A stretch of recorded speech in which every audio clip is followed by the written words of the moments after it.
Bali, the island of the gods, is a place where magic feels real, where ancient traditions blend seamlessly with breathtaking natural beauty. It is not merely one island, but a vibrant province that embraces several breathtaking islands, Nusa Penida, Nusa Lembongan, and Nusa Ceningan, each with its own charm and rhythm. Here, spirituality flows through daily life, with thousands of temples, vibrant ceremonies, and the gentle scent of incense filling the air. Every corner of Bali tells a story, from the majestic volcanoes of Mount Agung and Mount Batur to the lush green rice terraces of Tegallalang, carved into the hills like works of art. Bali is also home to unique traditions, such as Nyepi, the Day of Silence, when the entire island, even the airport, comes to a complete stop for reflection and peace. Beyond its spiritual essence, Bali captivates with its thriving coffee culture, exotic wildlife, and world-renowned diving spots. It's a place where adventure, serenity, and culture intertwine, offering something unforgettable for every traveler. Whether you're seeking soulful tranquility, cultural richness, or thrilling exploration, Bali welcomes you with open arms and endless wonder.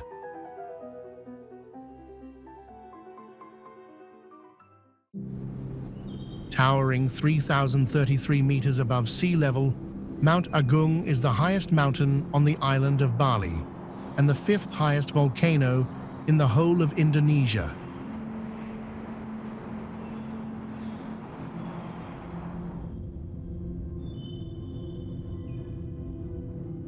Mount Agung has huge spiritual significance to the people of the island and is home to the Mother Temple of Besaki.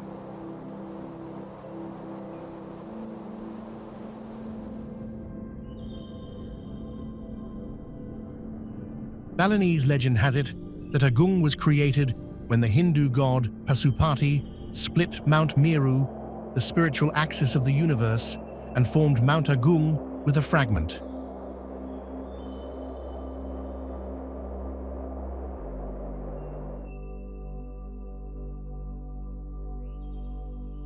Mount Agung last erupted in 1963, causing devastation in the eastern part of Bali and beyond.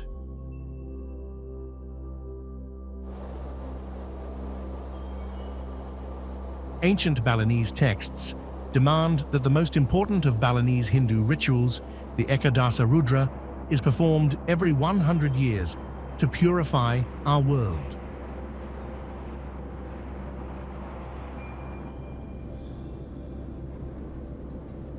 Such a ceremony was scheduled at Besaki Temple in 1963.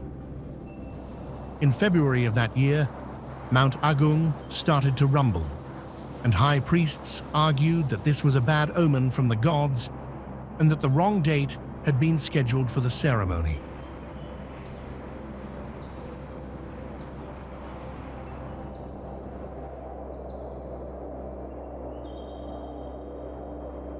By this time, though, President Sukarno had arranged to attend with a group of foreign dignitaries, and he ordered that the event must go ahead.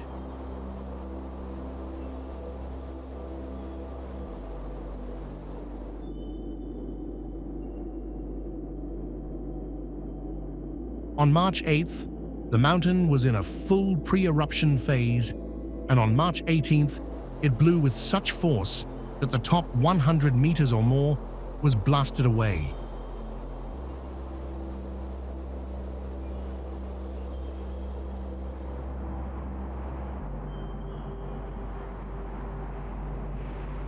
Lava spewed over much of eastern Bali.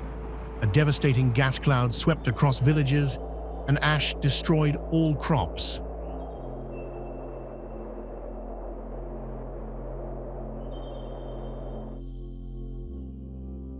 Up to 2,000 people are thought to have died, and tens of thousands of homes were destroyed.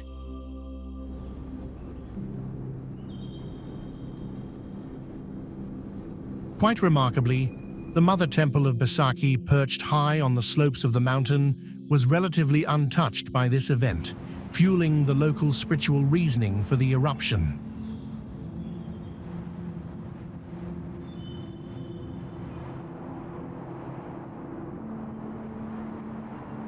Further, many Balinese argued that this eruption was a portent of dreadful things to come, and felt vindicated when the whole nation was plunged into civil crisis in 1965.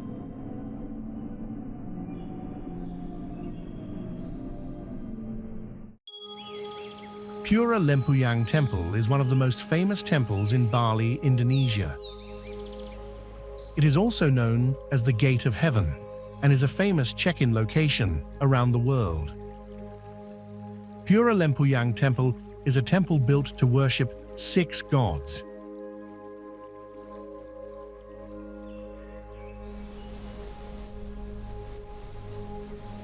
It has various names depending on how formal you want to be, from Pura Talaga Mas Lempuyang to Pura Penataran Agung Lempuyang to Pura Lempuyang Temple to Lempuyang Temple.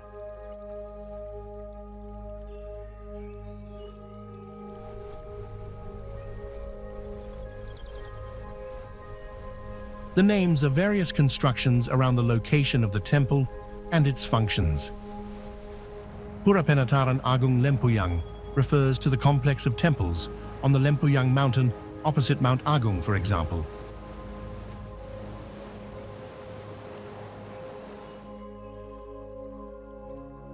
The word Sad comes from Sanskrit, which means 6, and Kahyangan means abode of the gods. This place is open during fixed hours from 6 a.m. to 7 p.m.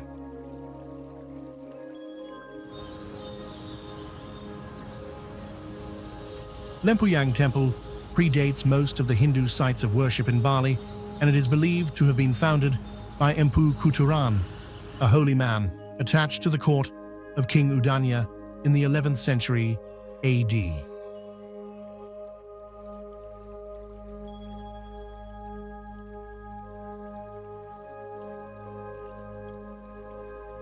Like all the Pura Sad Kahyangan temples, it was built with the intention of protecting the Balinese people and assisting them with properly obeying religious instructions.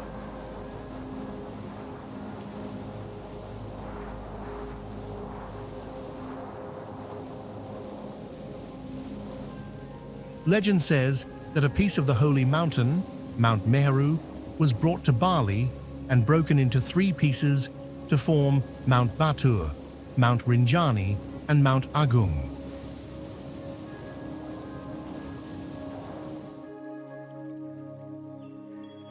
However, there were still fragments left over, and they were used to form all the interconnecting mountains, including Mount Lempuyang.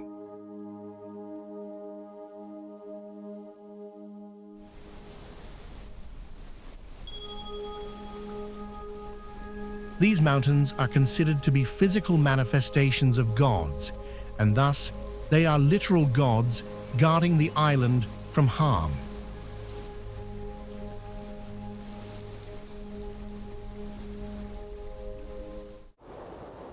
One of Bali's most scenic areas, where exceptionally beautiful verdant rice terraces tumble down hills to deep valleys, the Sidemen makes a great side trip from Ubud, or a stop off on the way to Ahmed.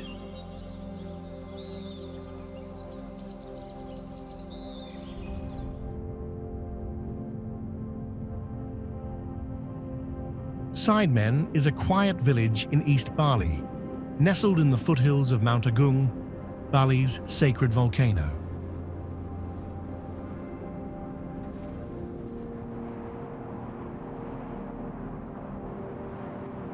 It's about 90 minutes from Ubud and 2.5 hours from areas like Canggu, Seminyak, or Uluwatu, depending on traffic.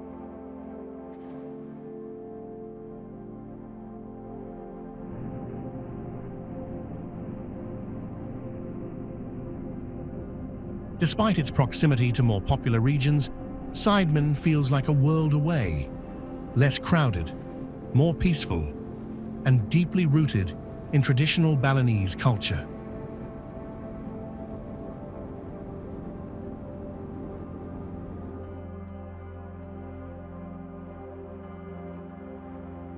The village is surrounded by emerald green rice fields, rivers, and jungle, making it one of the most scenic parts of the island.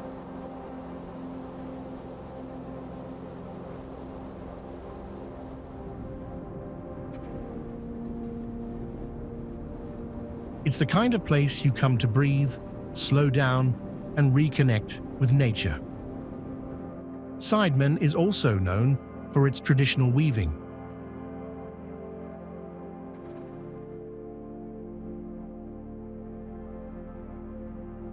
Songket, a ceremonial cloth for weddings richly decorated with gold or silver thread, is one of the best known, and several weaving shops along the main road sometimes offer weaving demonstrations.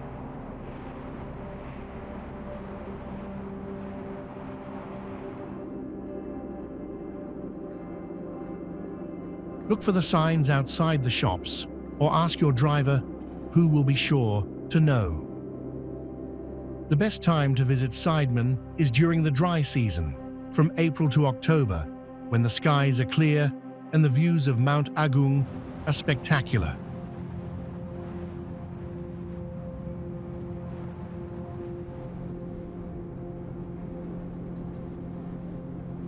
That said, the rainy season from November to March brings a lushness to the landscape that is equally beautiful. Just pack a rain jacket and embrace the moody vibes.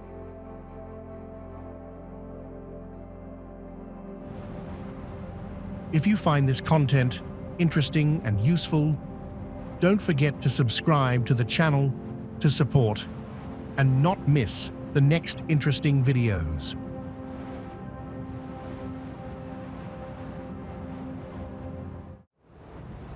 Not only does it have blue sea and white sand, this place also has majestic limestone cliffs that create breathtaking natural scenery.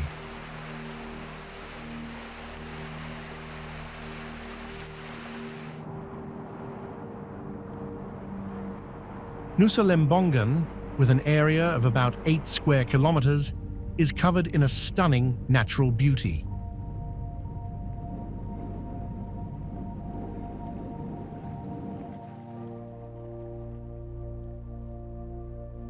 The 4-kilometer-long coastline is adorned with smooth white sand, embracing the clear blue sea water. Colorful coral reefs hidden under the sea are home to countless species of fascinating marine life, ready to take you on an underwater adventure.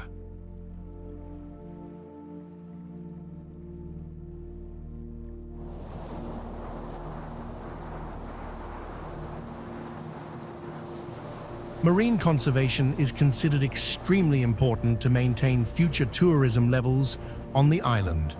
And in February 2009, a local NGO from Nusa Lembongan, supported by the Coral Triangle Center of the Nature Conservancy, opened a community center on Nusa Lembongan.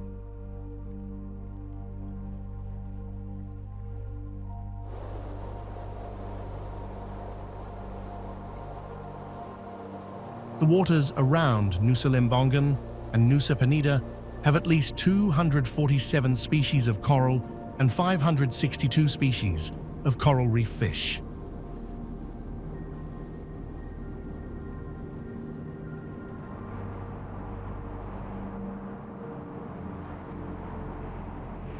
Nusa Lembongan is also home to seaweed farming, a traditional occupation of the local people.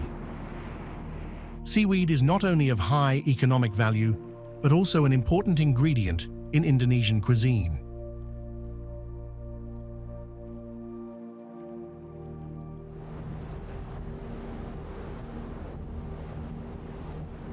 You can join a unique tour with the locals to visit the offshore seaweed farms. Here, you will witness the seaweed farming process from seed preparation to harvesting.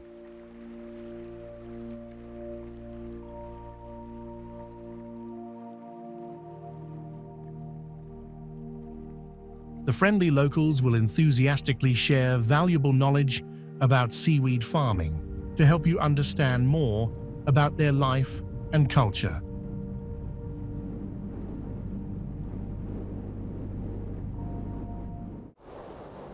Bali is known for its temples, rice terraces, and stunning beaches, but its waterfalls are equally breathtaking.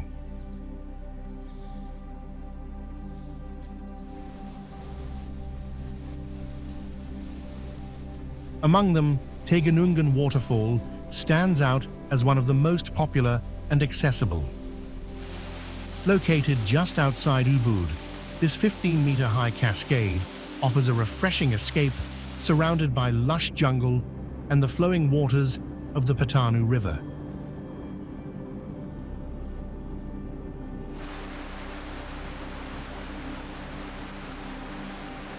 A visit here combines natural beauty, culture, and a touch of adventure, making it a destination you'll want to explore.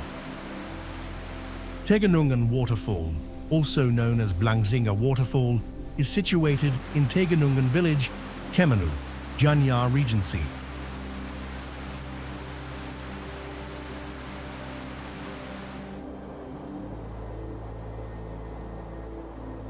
The waterfall is approximately 10 kilometers south of Ubud, making it a convenient stop for those exploring central Bali.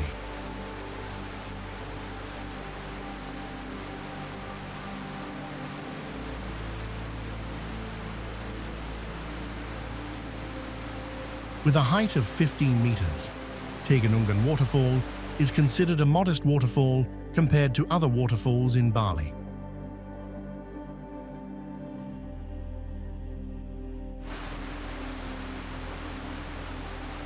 However, it has a huge water reserve, making it one of the largest waterfalls in Bali, including the lake area.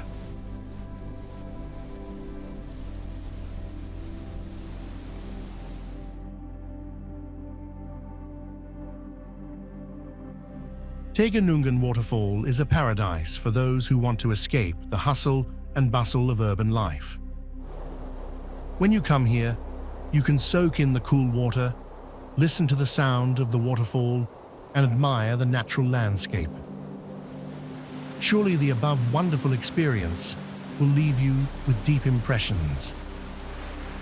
You can also sit on the rocks and chat with friends. You can completely cool yourself thanks to the steam rising from the strong waterfall. However, you should be careful not to slip. Some of the rocks are covered with moss and can be slippery.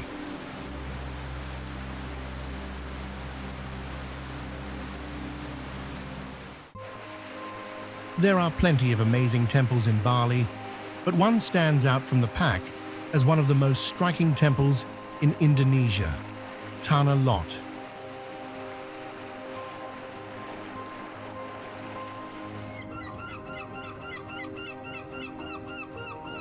This is an ancient Hindu shrine that sits on a rocky island just off the coast, and it's one of the most visited places in Bali for good reason.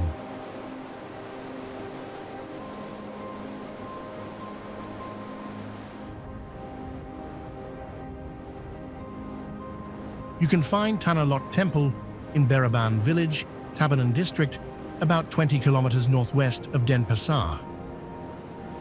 The temple is only a 45-minute drive from popular areas such as Kuta, Seminyak, or Ubud. The name Tanah Lot comes from the Balinese language, consisting of two words, Tanah meaning land and Lot meaning sea.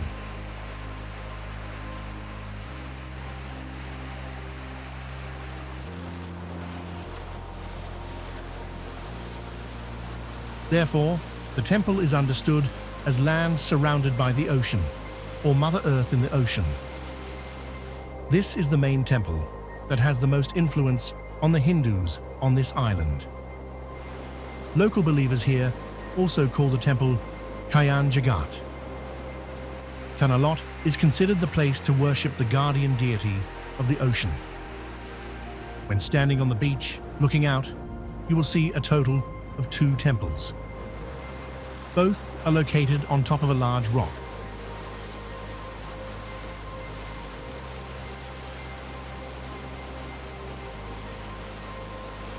One temple is located under the sea, on top of a large rock, and the other temple is located on the cliff. The temple built on the rock is Tanah Lot. The temple is surrounded by seawater at high tide. To get closer to the temple, wait for the tide to go down. Tanah Lot Temple dates back to the 16th century.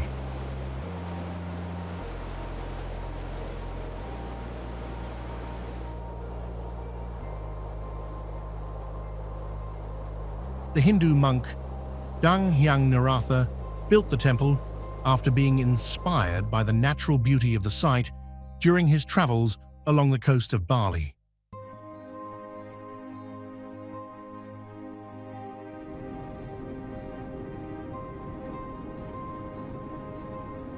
He decided to build the temple to honor the sea gods. Over time, the temple became sacred to the Balinese and is an essential part of the island's Subak irrigation system, recognized by UNESCO.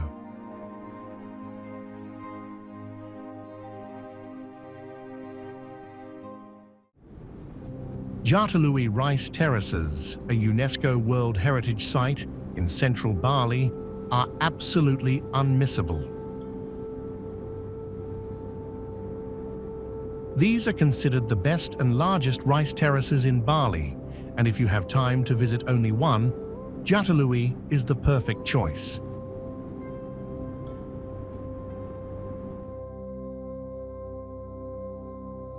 These otherworldly terraces stretch over 600 hectares, filled with lush green terraces, open for wandering through, photography opportunities, eco-cycling, and more.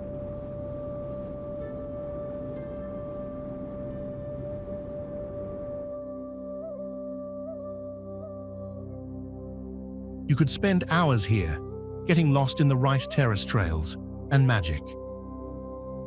These terraces stand out for their use of an ancient irrigation system called Subak, which is more than just a farming method.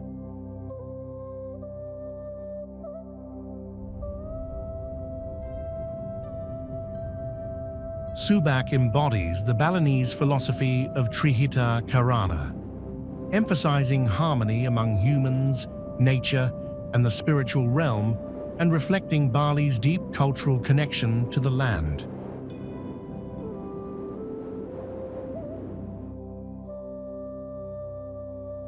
This system relies on the island's natural resources to sustain the rice terraces.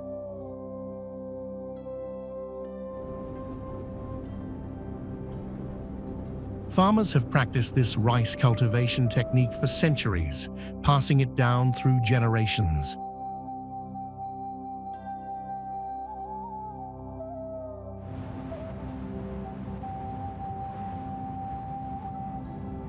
In other words, this technique uses a combination of canals, dams, and tunnels to control water flow from the rivers evenly throughout the rice terraces.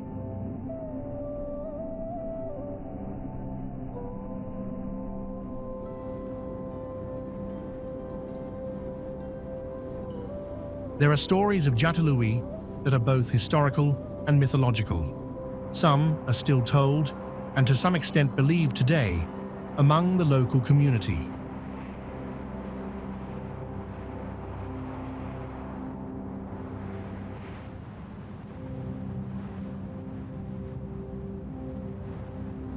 One said folklore explains that Jatiluwih is derived from the word Jaton and Lui. Jaton meaning charm and Lui meaning good, so it can be interpreted Jatiluwih is a village that is filled with goodness, like a lucky charm.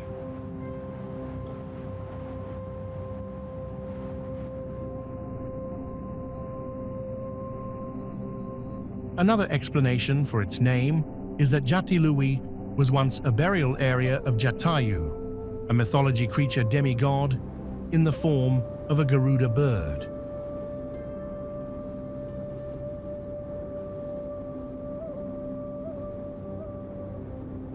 At that time, Jatayu was often also pronounced as Jatanayu, which somewhat sounds similar to Jatiluwih.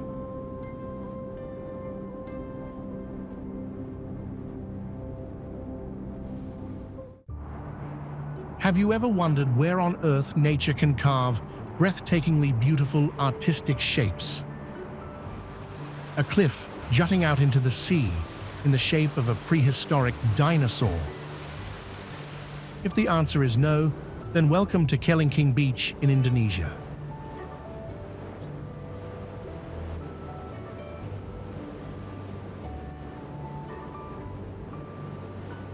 This place not only has a beautiful beach, but is also a natural wonder, a journey of discovery that any travel enthusiast wants to conquer at least once.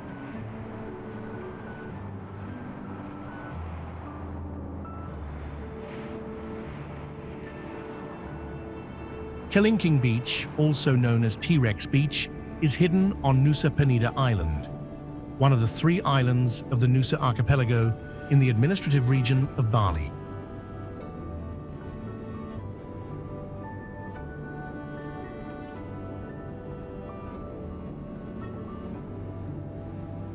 Kelingking Beach is located in Bunga Mekar village, southwest coast of Nusa Penida Island, Kelungkung Regency, Bali 80771, Indonesia.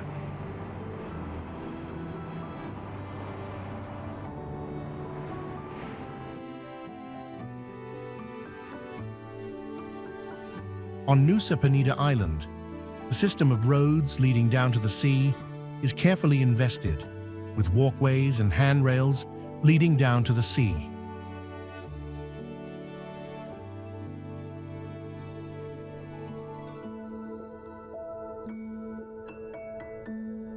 Because the road down to the sea is very steep and difficult to go, plus the travel time down can take 30 to 60 minutes, and the climbing time can last from 40 to 80 minutes.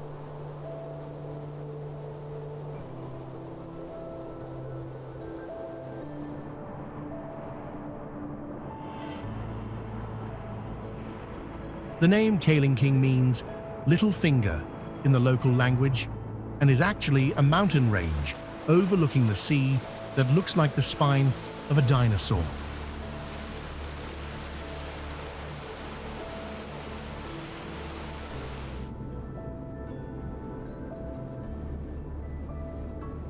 The combination of blue sky, blue sea, green vegetation, clinging to the white limestone mountains with the fresh sea breeze and golden sunlight here has truly created a scene that is both overwhelming and charming.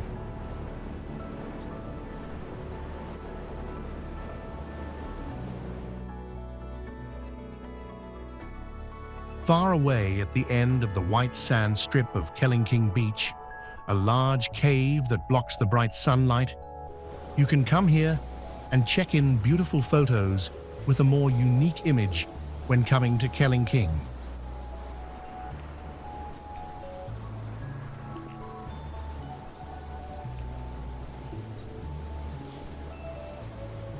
There are also sea activities such as kayaking and scuba diving to explore the small bays hidden behind limestone cliffs and search for schools of colorful tropical fish swimming under the clear blue water.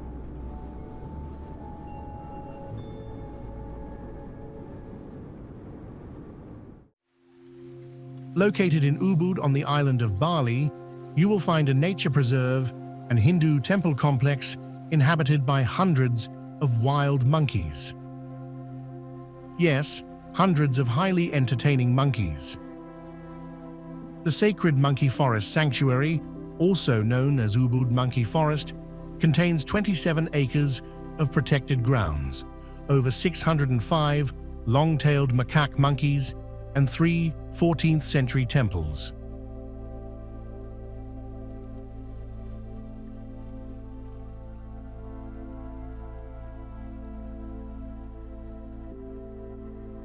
At the entrance of the forest, you pay a modest donation ticket price and enter at your own risk.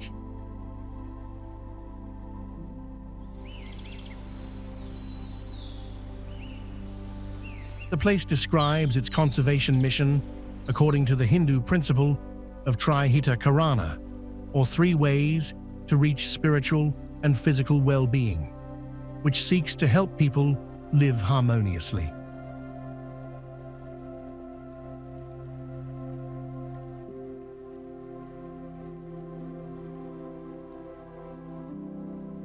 The 3 ways to this goal are harmonious relationships between humans, with the natural environment, and with God.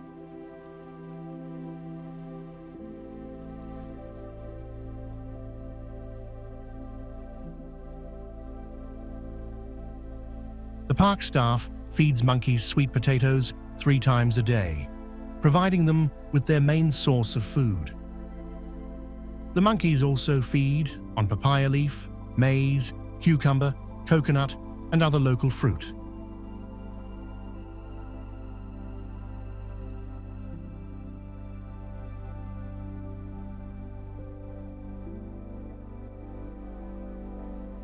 Although bananas were once for sale in the park for tourists wishing to feed the monkeys, this led to obesity among the animals, and the practice was discontinued.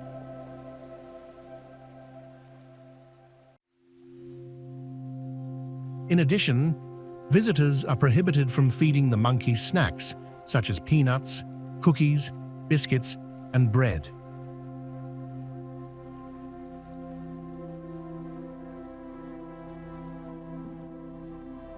Park staff also advise visitors never to pull back an offer of food to a monkey or to touch one, as either action can prompt an aggressive response by the animal, and they have been known to bite people.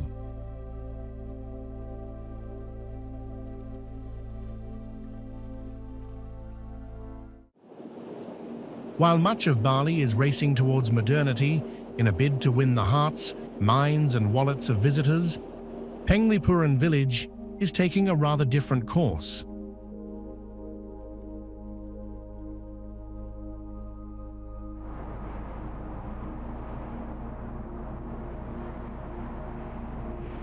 It's a beautiful village in the highlands of the Bangli district of East Bali.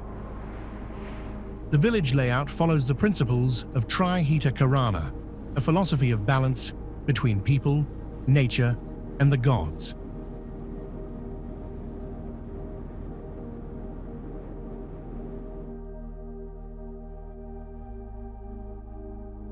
The traditional thatched roof houses are made of bamboo and wood, blending into the surrounding landscape. At the entrance to the village, you will find Pura Desa Penglipuran, a beautiful temple dedicated to the village's guardian deities.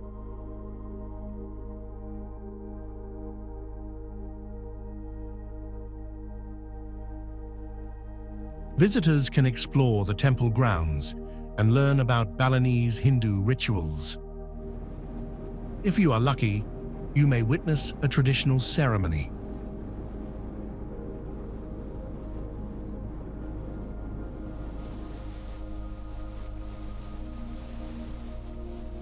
There have been people in this village since the reign of Udewa Gede Putu Tangkaban III, and nearly everyone here believes their family came from the Bayung Gede village at that time.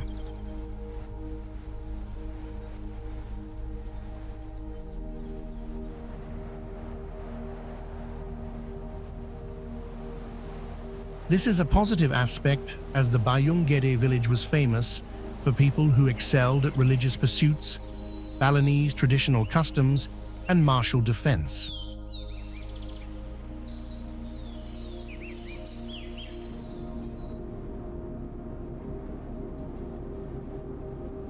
This meant their services were highly sought after, and eventually they were offered the place where Penglipuran village stands today as a temporary resting area.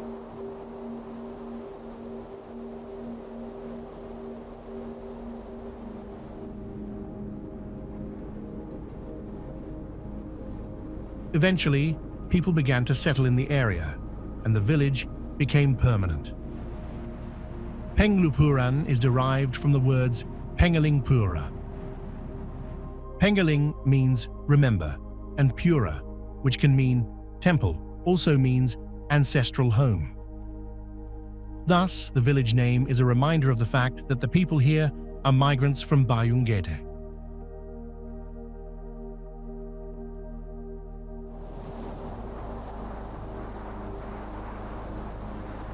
Some people argue that this interpretation is wrong, and the second part of the village name comes from Lipur, not Pura, but this would mean remember sadness.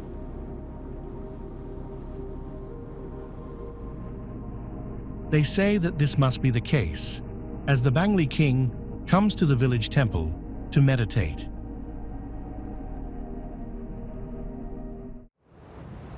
Also known as Blue Point Beach and Pantai Suluban Bali, this place is super interesting with all the caves and coves, beach bars, and amazing surf conditions.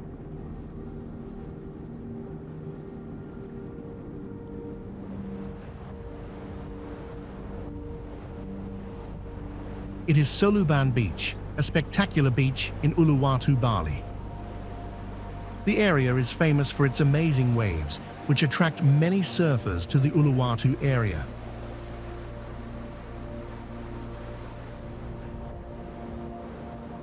But there are many more amazing things to do, as it's also one of the best places to watch the sunset in Bali.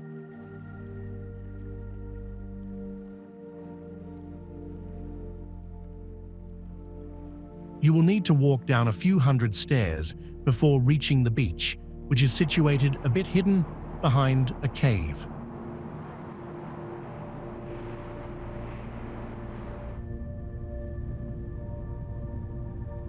The beach is located in South Bali, on the Bukit Peninsula, next to the famous Uluwatu beach, Pantai Uluwatu. It opens to the Indian Ocean.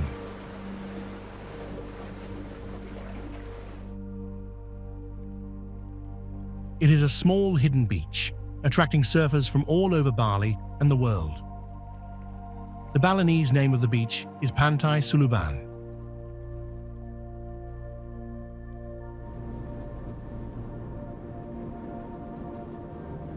In Balinese vocabulary, Pantai means beach, and the word Suluban means to pass under, and you will pass under rocks to get there.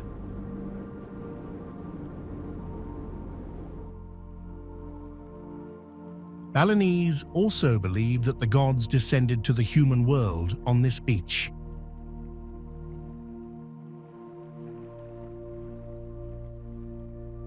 Low tide during the dry season from April to October is the best time to be at Suluban.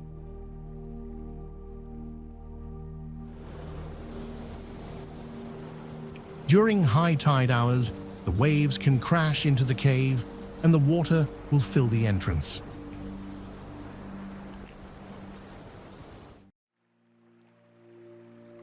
Weekdays are better than weekends to avoid crowds. No matter the season, you can come to the beach at sunrise and sunset.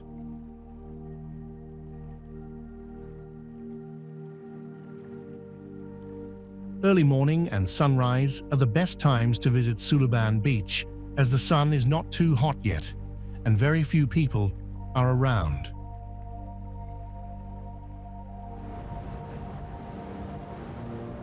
Right before sunset, around 4 to 5 p.m., you can enjoy the beautiful views and bright pink-orange sunset, especially during the wet season.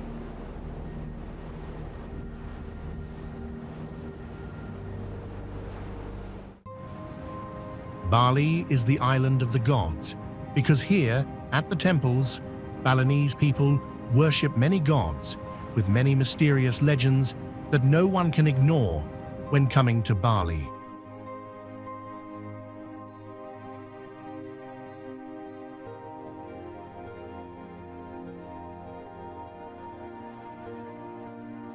The most typical symbol of worshipping the gods is the Gate of Heaven.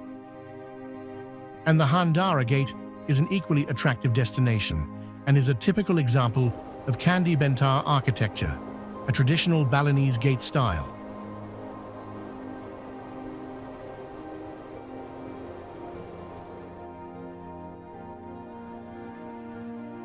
Although not too grand, it is still one of the hot check-in locations in Bali.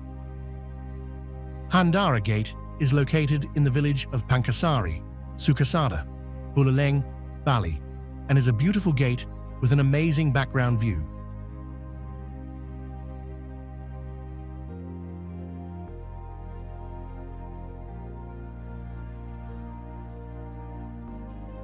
It is very famous for taking photos at the gate with Balinese architecture and with a beautiful natural background.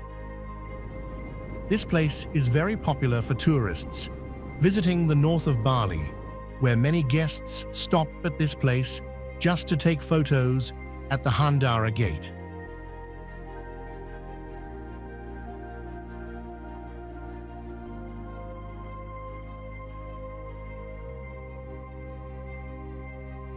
Handara Gate is very famous for the beauty of the gate that looks very ancient and with a very natural forest background, adding to the ancient impression, and very Instagrammable.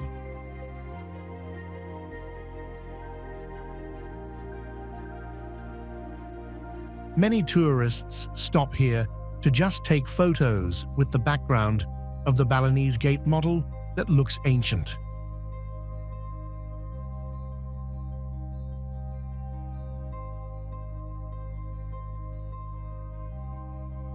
A sight that really spoils your eyes to see, and an opportunity that is very rare and worth capturing in photos during your holiday on the island of Bali.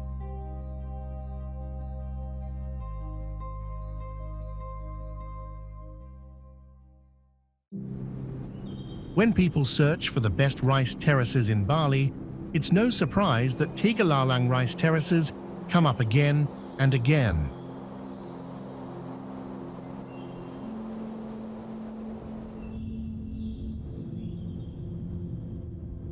So, what are the attractions of this place? The Tegallalang rice terraces, also known as the Seeking rice terraces, is a world where emerald green landscapes stretch as far as the eye can see, and ancient terraces whisper tales of a rich agricultural heritage.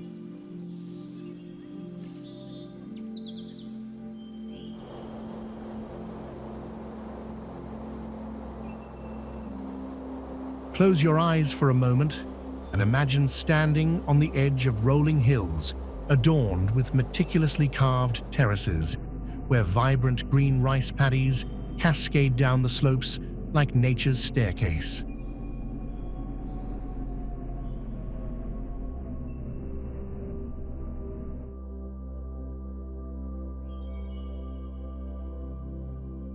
The sheer grandeur of this living tapestry will leave you breathless, while the tranquility of the surroundings will soothe your soul.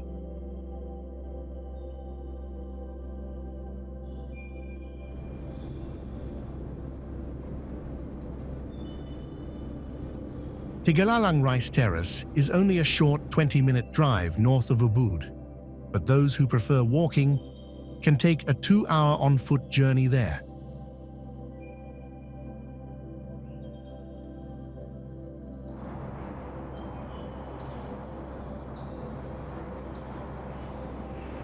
Once you arrive at Tegallalang rice fields, the first thing you can obviously do is to savor the view from the top of the elevation.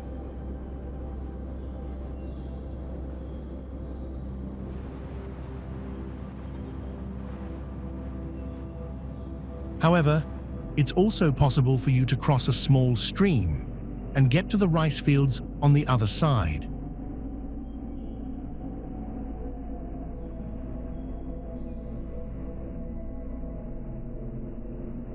We would suggest you climb down and explore the area further to find cool spots for you to take pictures. You will need approximately 30 minutes to 1.5 hours to explore every corner of the area. It's not that lengthy, considering what you'll find along the exploration will make it worthwhile. Don't forget to bring water and put on some sunscreen.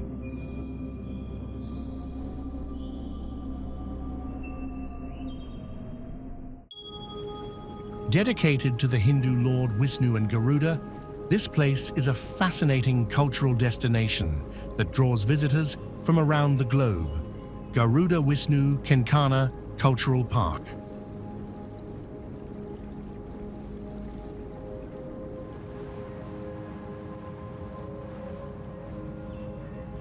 Rising from the rugged hills of Bali's Bukit Peninsula, the magnificent Garuda Vishnu Kenkana statue stands watch over the island.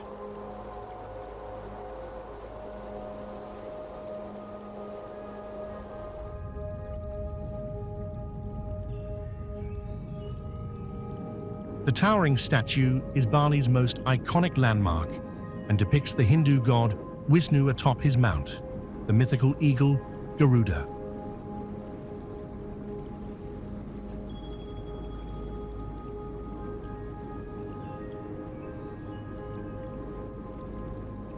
The Garuda is the national emblem of Indonesia, an enduring symbol of freedom from oppression. Soaring to a height of over 120 meters, this is one of the tallest monumental statues in the world, higher than both the Statue of Liberty and Christ the Redeemer.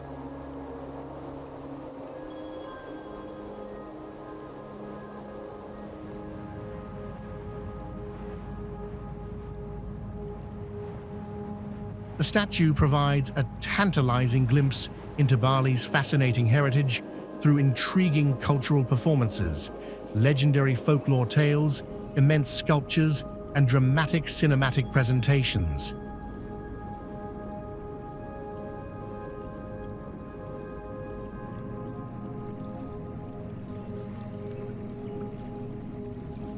Enjoy panoramic island views as you explore the park on foot or by Segway.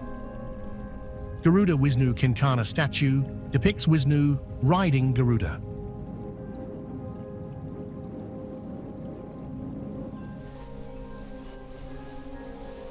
In Hindu mythology, Lord Vishnu is seen as the protector of the universe, while his trusted companion, the mighty eagle-like Garuda, represents loyalty and selfless devotion.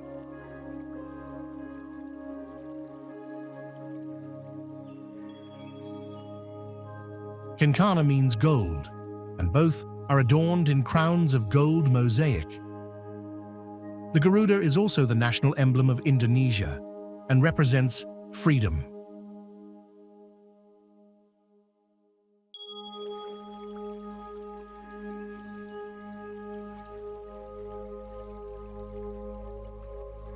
Designed by renowned Balinese artist Nyoman Nuwata, the statue is made of copper and brass and features 754 modules with 25 steel segments, weighing in at a hefty 900 tons, with a steel weight of 1,300 tons.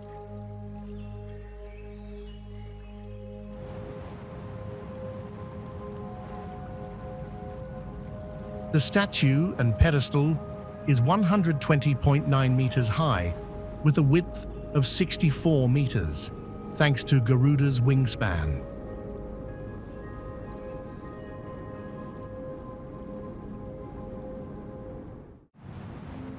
It's no secret that Bali's temples are magical, and at the top of the list as one of the most awe-inspiring is Tirta Gangga Water Palace.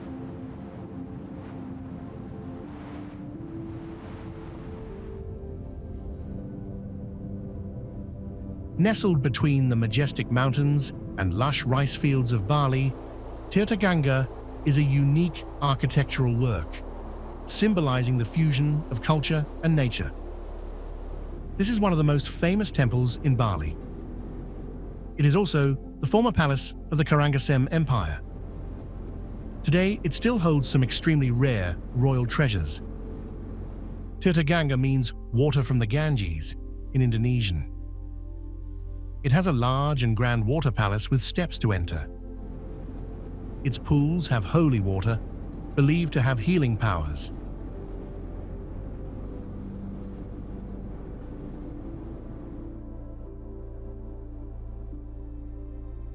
People come here for festivals and ceremonies, to dip in the pools and honor their spiritual meaning.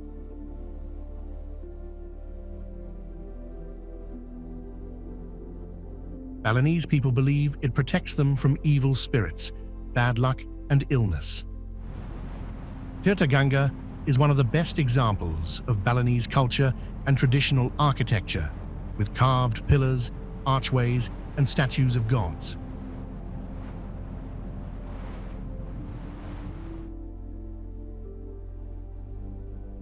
They line the palace's pathways. The place was constructed in 1946 by the late King Anak Agung Anglura Ketut Karangasem, the King of Karangasem.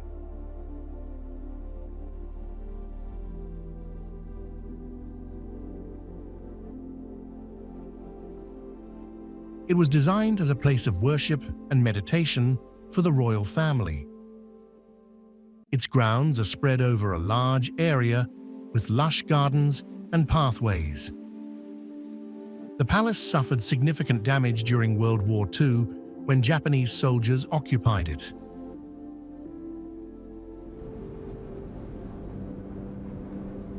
The palace was left in ruins for many years until the Indonesian government restored it in the 1970s.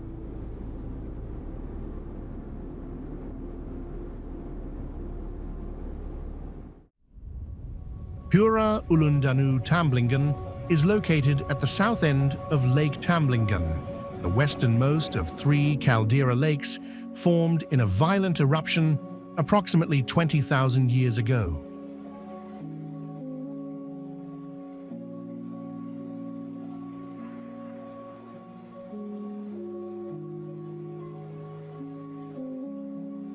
The temple's name means the temple located above Lake Tembelingan. The temple is one of a series of monuments associated with Subak, which are, among other purposes, charged with the fair distribution of water rights for growing rice crops.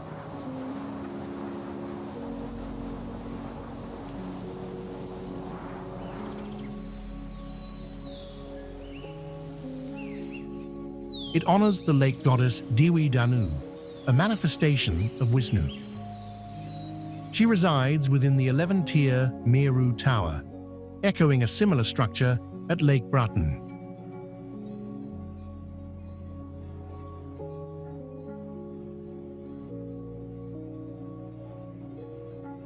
One major difference is that there are two Meru Towers at Tembelingan, unlike the corresponding temple at Bratton, which has only one.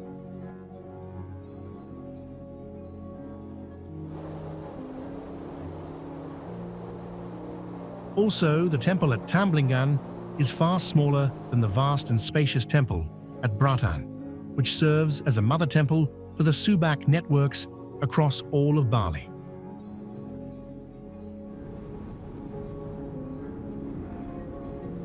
Pura Uluwatu Tembelingan is located on shallow ground, prone to flooding, and is often partially submerged during periods of heavy rainfall.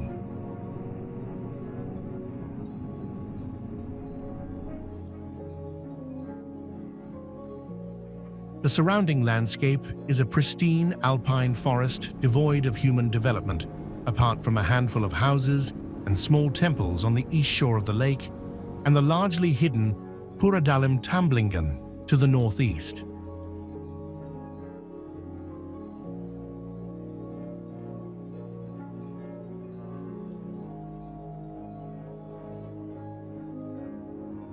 A local guide, who helps tend to the landscape, suggested that developers have eagerly eyed the shorefront property, but so far have been stymied by local opposition.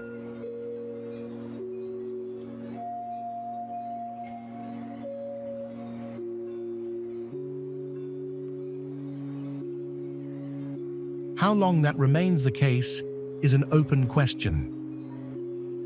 The temple's age is uncertain, but the same local guide suggested that its origins may date back to the 10th century. However, the present structures are of far more recent origin.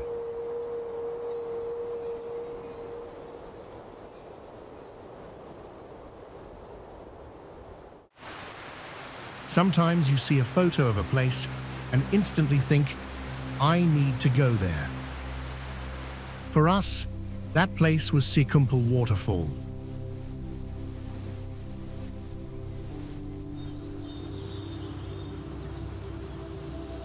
Hidden within the verdant valleys of northern Bali, Sekumpul's cascading waters tumble down moss-covered cliffs, sending rainbows dancing through the mist.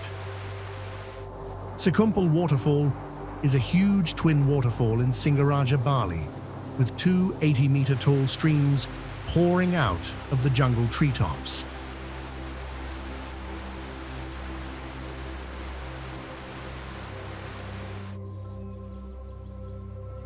To top it off, while hiking to these falls, you get to see some of the most scenic jungles and rice terraces on the island.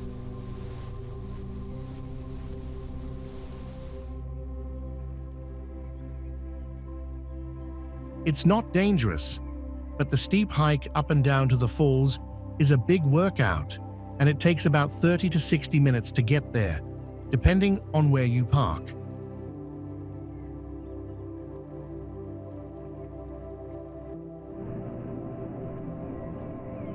Before you even start the hike, you'll be taking dozens of pictures.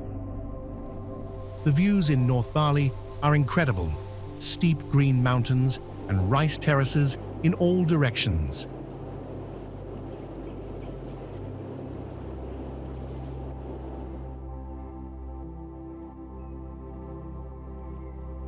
The Sekumpul Waterfall is no longer a secret, but since it's in the far northern part of the island and pretty far from town, the crowds are still not too bad.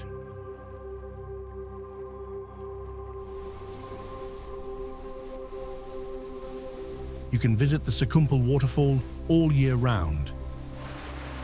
The most popular time to visit is during the dry season, from April to October. However, during the rainy season, the waterfalls are most powerful and spectacular.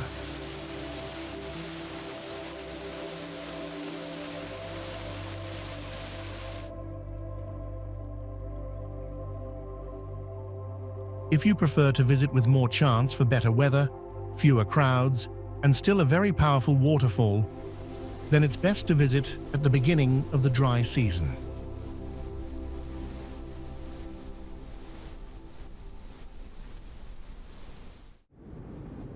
Nestled just a short boat ride away from Bali, this charming island is brimming with adventure, natural beauty, and cultural richness waiting to be discovered.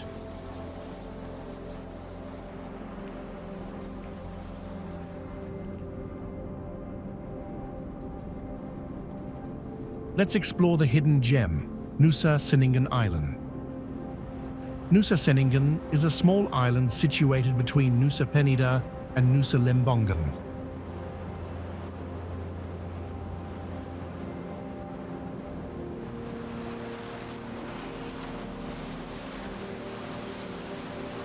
The whole area of this island is only about 3 square kilometers, so it would only take you a few hours to walk around and explore several natural attractions here.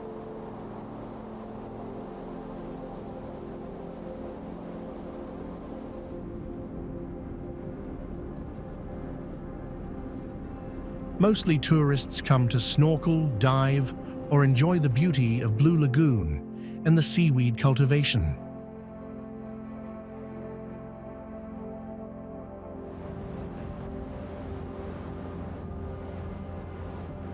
You cannot travel directly to Nusa Ceningan from Bali.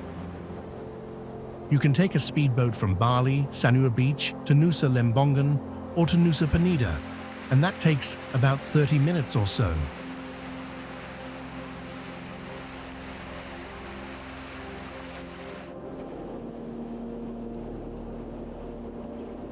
There is also a ferry service to Nusa Lembongan and one to Nusa Penida, but it takes much longer and is less safe.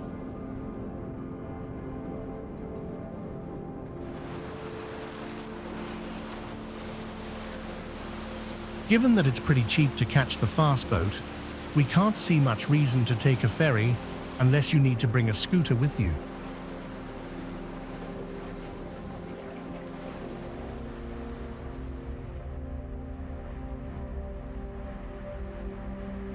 Once you have arrived in Nusa Lembongan, you can walk over the bridge between the islands, get a lift over, or take a scooter.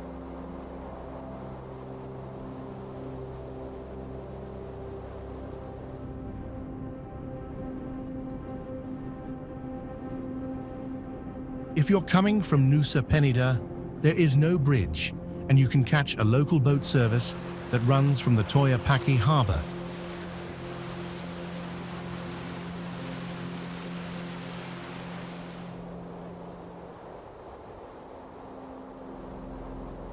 The trip takes no more than 15 minutes, and you will see the yellow bridge that joins Nusa Lembongan and Nusa Ceningan on the trip.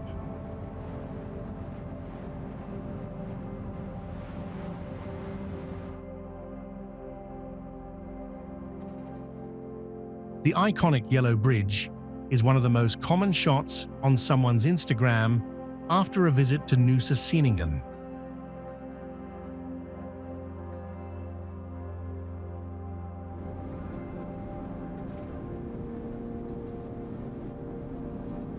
It has been completely rebuilt now, and you can walk safely from Nusa Ceningan to Nusa Lembongan, or vice versa, without any worries about falling in.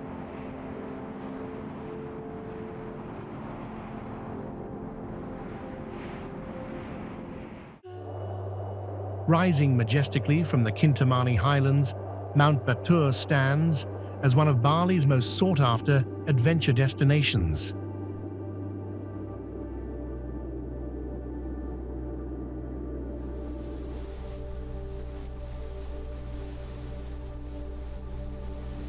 This active volcano, reaching 1,717 meters above sea level, offers one of the island's most iconic experiences, watching the sunrise paint the sky while standing atop a volcanic crater.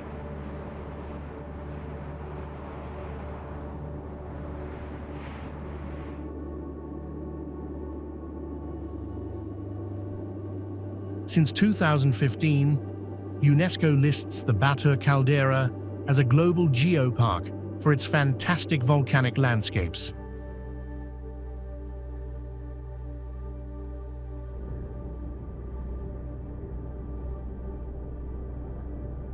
It sits within a giant crater formed by a massive eruption thousands of years ago, and it's surrounded by black lava fields, mountain villages, and the shimmering Lake Batur below.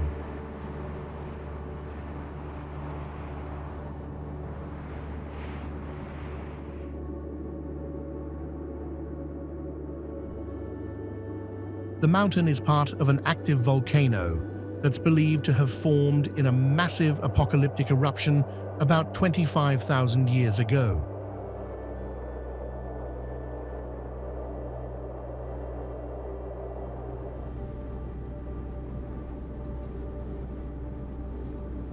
At one time, before it blew its top, Batur was apparently more than 3,800 meters tall, making it even bigger than Mount Agung, Bali's current tallest volcano.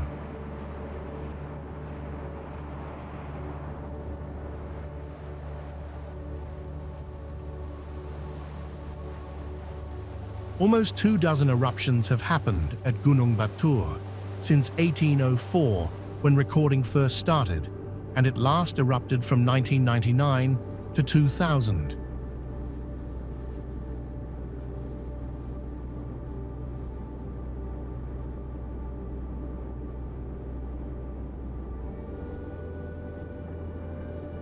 That sounds scary, but any signs of impending volcanic activity are constantly monitored by the Indonesian government, so Batur is generally very safe to climb.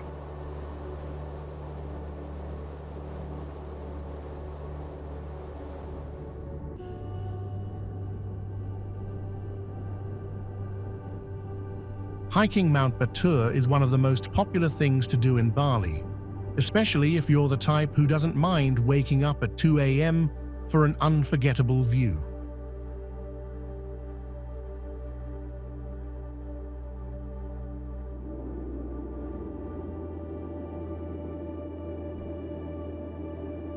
The hike itself is moderately easy and takes about 1.5 to 2 hours to reach the summit, depending on your pace and starting point.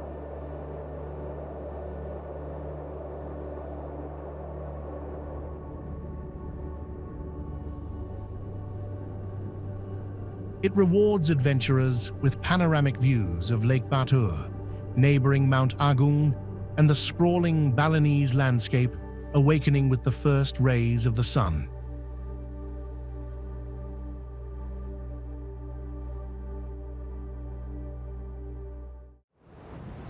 One of Bali's 6 key temples, Uluwatu Temple, locally known as Pura Uluwatu, is one of the most popular spots if you're embarking on a cultural journey of the region and provides a true slice of Balinese culture.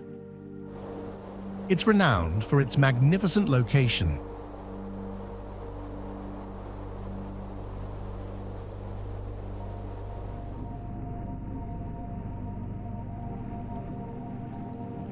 Perched atop a steep cliff, approximately 70 meters above the crashing ocean below, it makes for the most beautiful backdrop at sunset.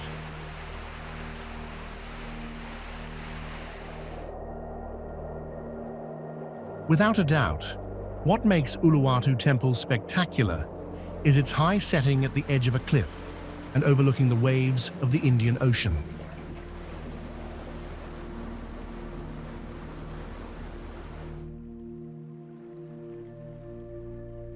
Ulu means the top or the tip, and Watu is stone or rock in Balinese. There are 2 entrances to Uluwatu Temple, one from the south and the other from the north.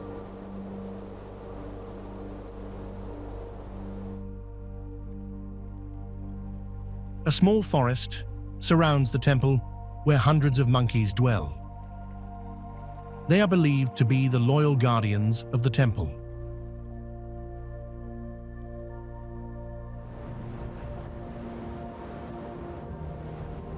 The serpentine pathway to the temple is fortified by concrete walls on the cliffside.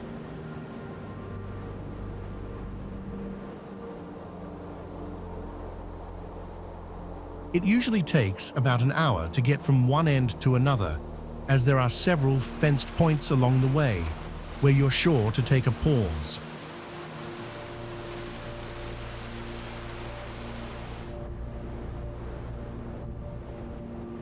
The history of this landmark is ancient and intriguing. Inscriptions mention that Uluwatu Temple was instigated by Empu Kuturan, a Majapahit monk who is also credited for the establishment of several other key temples in Bali.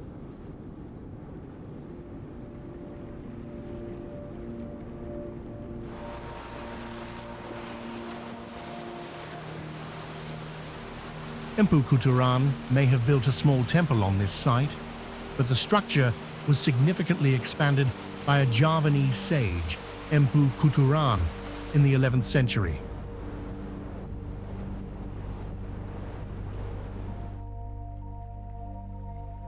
Another sage by the name of Dang Hyang Niratha is then credited for constructing the Padmasana shrines and more of the structure that unfolds at your feet today.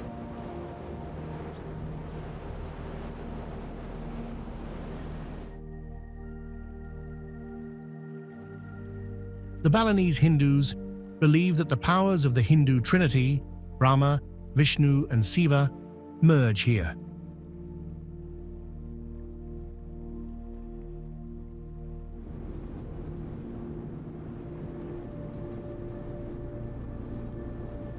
That belief results in making Uluwatu Temple a place of worship of Shiva Rudra, the Balinese Hindu deity of all elements and aspects of life in the universe.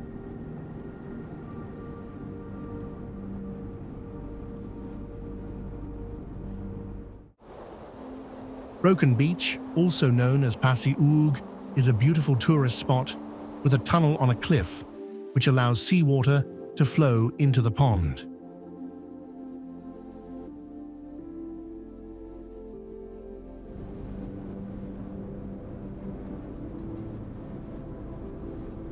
Swimming is not allowed in the area. Tourists mostly come to take photos and enjoy the view.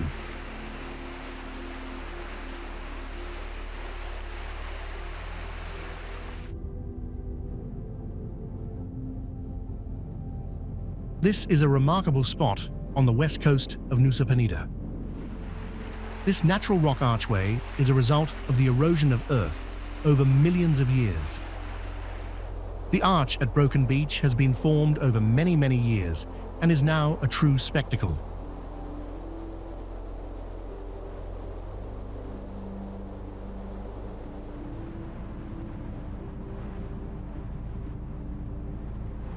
From above, the cove appears almost circular and closed in. However, at eye level, the arch is quite high.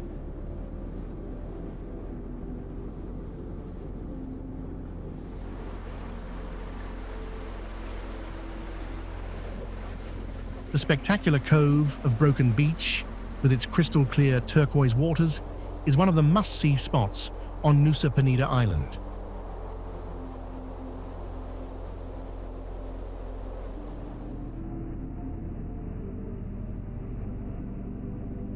You can walk around the cove over the natural bridge to see all the different angles of Broken Beach.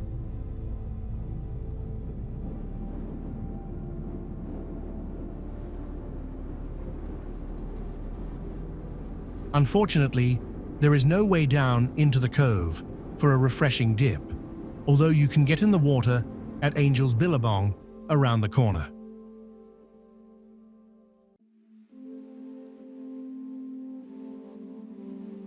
There are several boat tours that will drive into the cove when the tide is right and the swell is calm.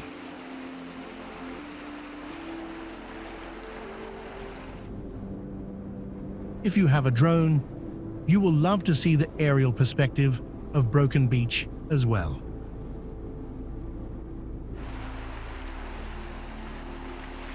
It's not possible to put dates on the evolution of Broken Beach and the natural rock arch that makes it so distinctive.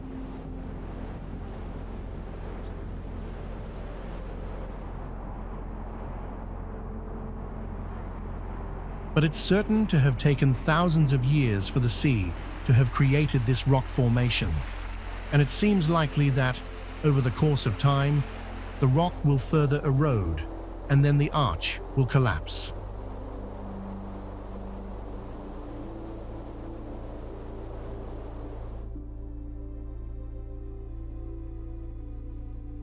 The good news is that it took thousands of years for Broken Beach to form, and it will take thousands more before Broken Beach becomes truly broken.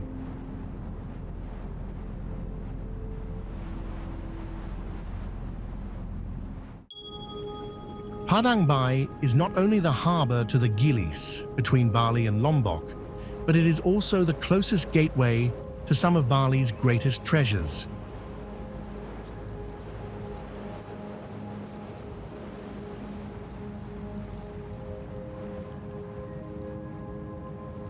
The area is a small fishing town that is getting quite popular with the diving crowd.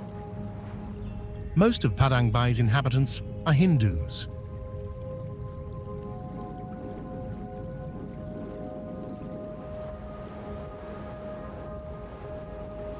Nevertheless, due to the busy ferry traffic with the neighboring island of Lombok, the proportion of Muslims is around 10%.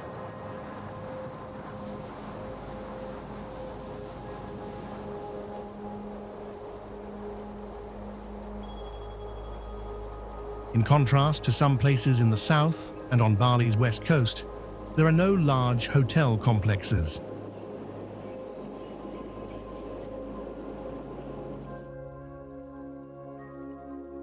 Visitors stay at the small hostels and cozy guest houses. Most visitors to Padang Bai are there to catch a boat to Lombok.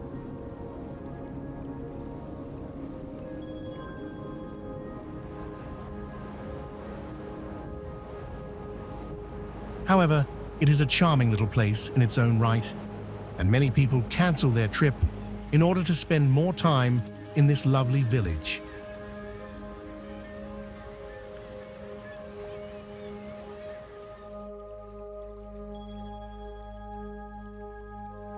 There is good diving and snorkeling in the immediate area, and a number of operators are present to cater for those activities.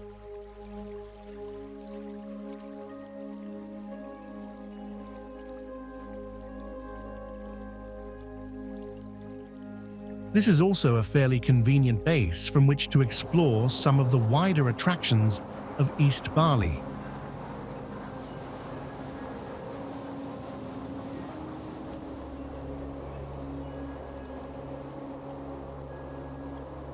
The serenity of Padang Bai is suitable for older visitors or anyone who wants a quiet place. There is no nightlife here.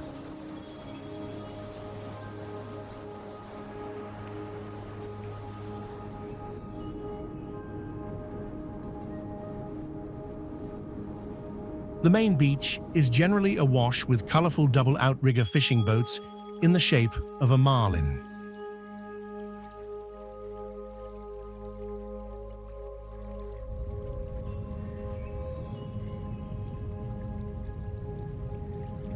The front of the boat is shaped with the point of its mouth open wide and large eyes looking to the heavens.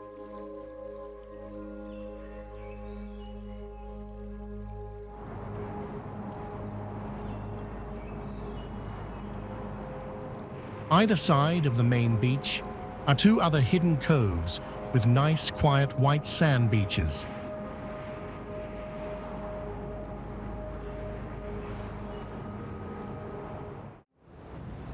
One of the most famous dive sites in the Bali region, this is a manta cleaning station on the southwest coast of Nusa Penida.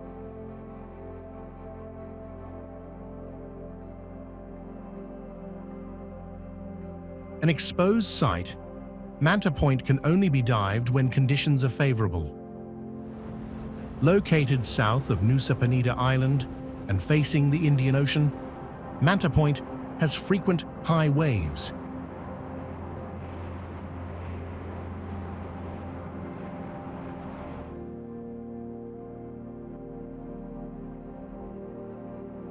This dive site has large rock mounds that are often visited by stingrays to clean themselves, hence the name.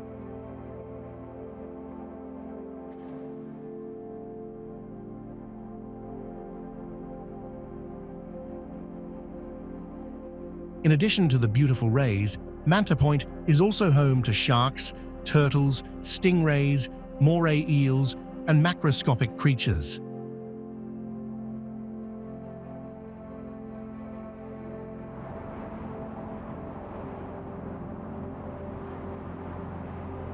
The place holds an impressive 4.7-star rating on TripAdvisor. The main highlight of Manta Point is the incredible opportunity to see and swim alongside giant manta rays in their natural habitat.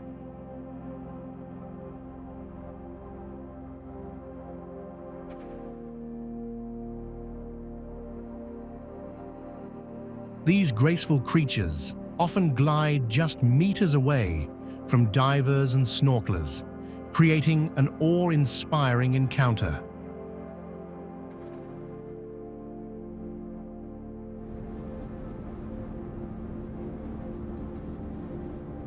While the strong currents and occasional lack of manta sightings lead to some disappointment, the majority agree that the dive's adventure and overall thrill make it a must-visit spot. The waters around Manta Point are evident, providing excellent visibility for underwater photography and marine observation.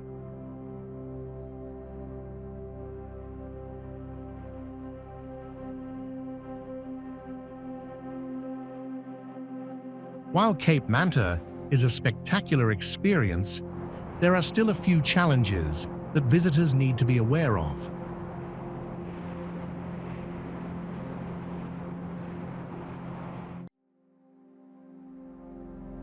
The area is known for its strong currents, which can be difficult for beginner divers and snorkelers to navigate.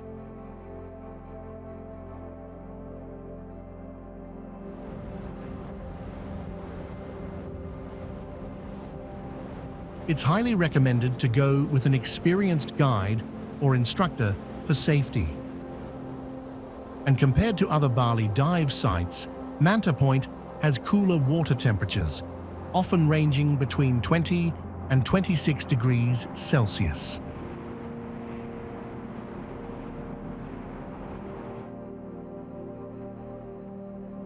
So, a full wetsuit is recommended to stay comfortable during longer dives.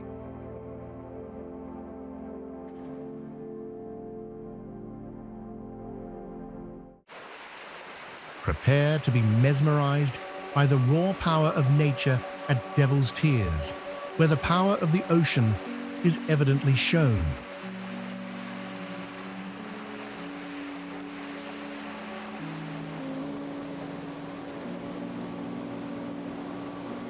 As the waves crash against the rugged cliffs, they spray water into the sky, creating a spectacle that is both thrilling and humbling.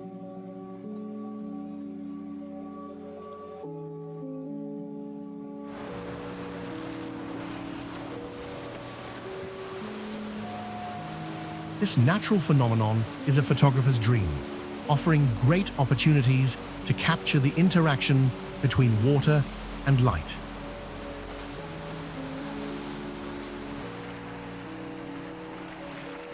Whether you're looking for a thrill or a moment of awe, Devil's Tears promises an unforgettable experience.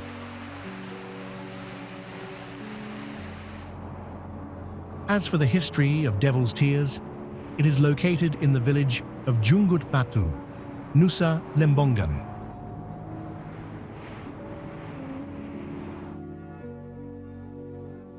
This place used to be called Batu Blek, which is based on stories from local residents who live here.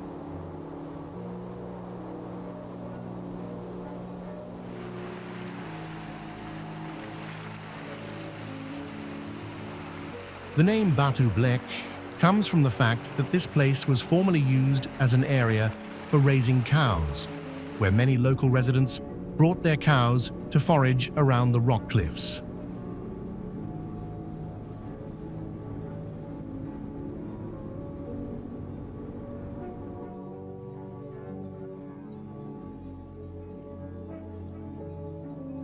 The meaning of the word Batu Blek is derived from the word Batu, which means stone, and the word Blek, which means dung, referring to the many rocks and cow dung once found here.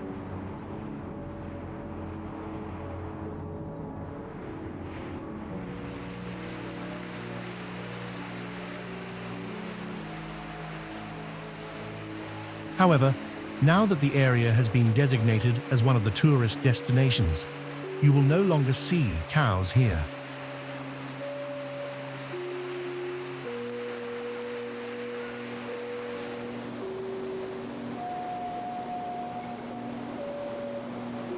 The cows are now raised in certain areas by the locals, so they are not disturbed by the bustle of visiting tourists.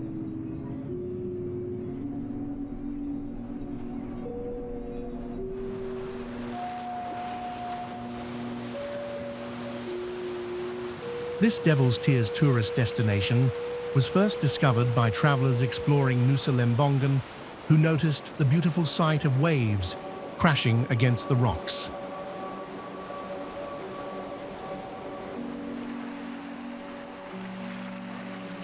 These tourists uploaded their photos and videos on social media, which sparked curiosity among others and drew more visitors.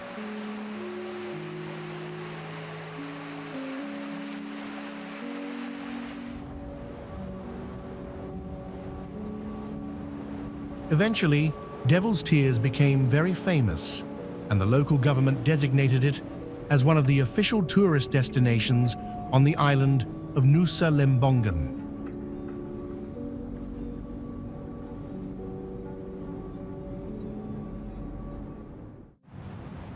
The Balinese often call Taman Ujung Water Palace Karangasem as Taman Ujung Sukasada.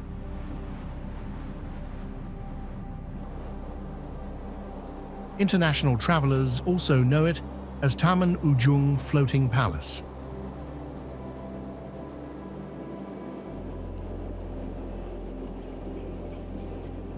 The palace in the Karangasem Regency is one of eastern Bali's most popular tourist attractions, especially among international travelers.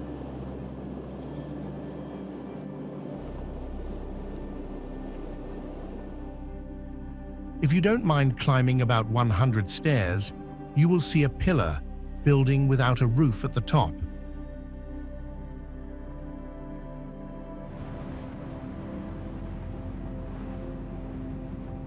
From the top of the pillar building without a roof, you will observe the scenery privilege offered by Taman Ujung Sukasada attractions.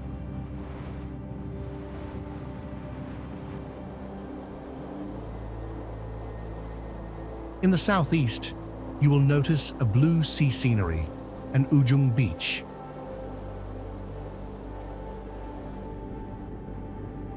On the east side, you will see the charm and uniqueness of Ujung Sukasada's water palace, a fantastic garden layout, an enormous pool, and unique architecture.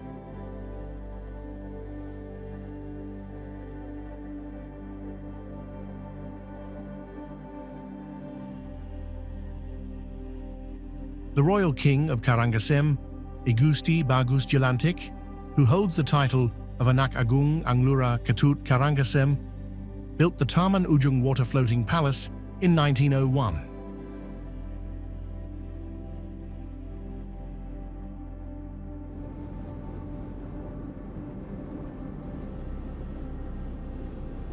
The first finished pool is called Kolam Dira, which means dump pool. During the Kingdom era, the dump pool was used to drown people who were judged by mastering black magic.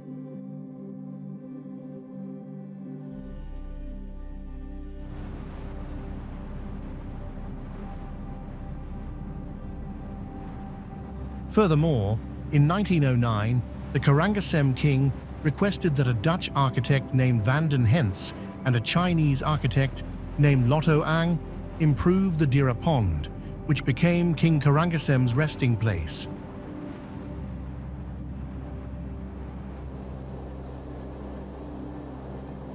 The construction of the Taman Ujung Sukasada was completed in 1921.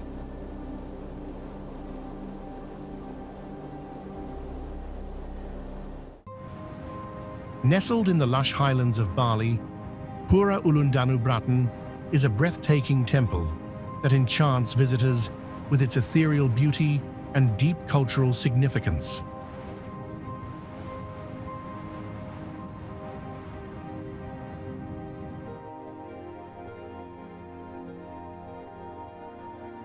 Gracefully situated on the shores of Lake Bratan, this iconic Balinese temple is a must-see for anyone looking to capture the essence of Bali's spiritual heritage.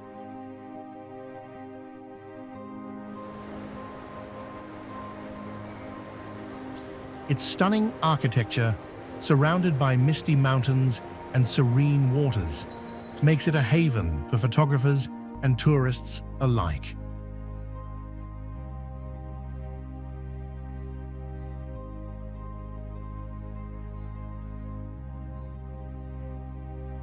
As you approach the temple, you will be greeted by the sight of multi-tiered temples reflected in the tranquil lake, creating a picture-perfect, almost otherworldly scene.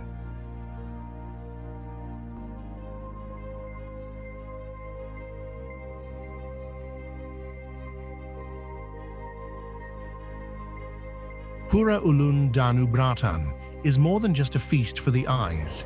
It is a sacred site dedicated to Dewi Danu, the goddess of water, who is revered by the Balinese for her role in sustaining life through agriculture and irrigation.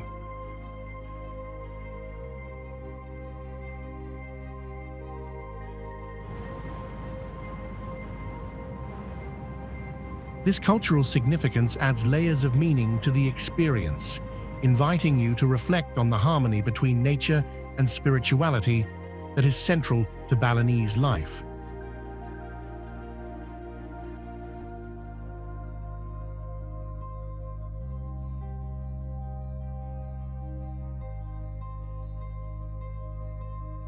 In the temperate climate of the highlands, about 1,500 meters above sea level, the air here is always fresh and cool.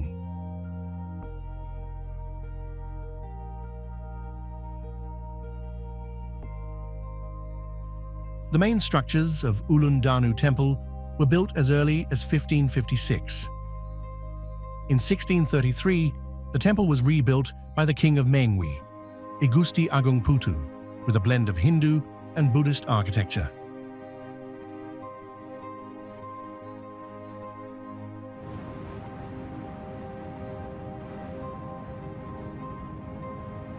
The architectural style of Uluwatu Temple is based on the Trimurti belief that the three sacred colors represent the three gods, Shiva, Brahma, and Vishnu.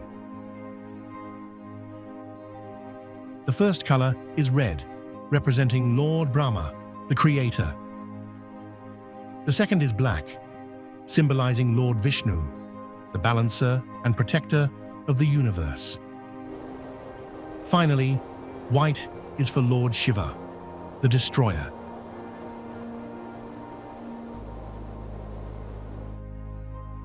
Bali isn't just a destination, it's a feeling, a journey that stays with you long after you've left its shores.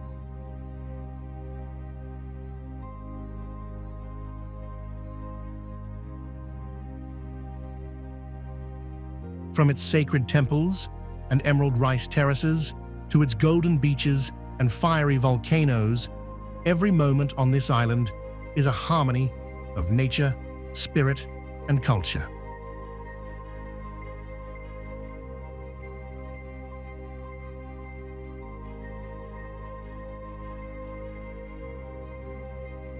As the sun sets over the ocean and the scent of incense fills the air, you'll understand why so many travelers fall in love with this place and keep coming back.